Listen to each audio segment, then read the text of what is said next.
خوخة هتشي يا خوخة. ايوه يا منعم. ايوه نعم. والنبي يا اختي اعملي لي كوبايه ليموناده. هتشي حسن باين عندي مبادئ انفلونزا. عناية يا منعم. تسلم عينيك يا اختي. والنبي يا خوخة تعملي لي ليموناده من بتاعه الخلاط. حكلم الليموناده بقى اللي بتعمليها في الخلاط بتعجبني قوي.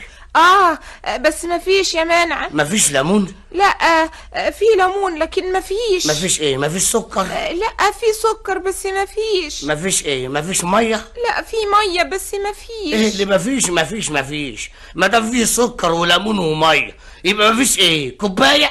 لا مفيش خلاط. مفيش خلاط؟ ليه الخلاط بتاعنا فين؟ بعتيه؟ بعته ايه يا منعم؟ ده انا مسلفه بس للست نبوية. يا صلاة النبي. سلفاه من امتى الست نبوية؟ من اول امبارح. قالت لي بس نص ساعه وارجعهولك. ومن اول امبارح النص ساعه دي لحد النهارده لسه ما خلصتش. ما هو يا منعم. ما هو ايه وهباب ايه؟ هو الخلاط يتسلف؟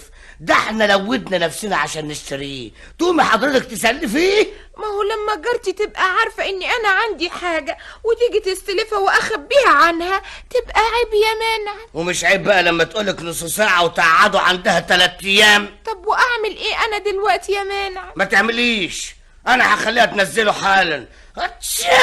يا ست نبوية، يا نبوية، يا نبوية، يا منعم ولا كلمة، انا هربيها.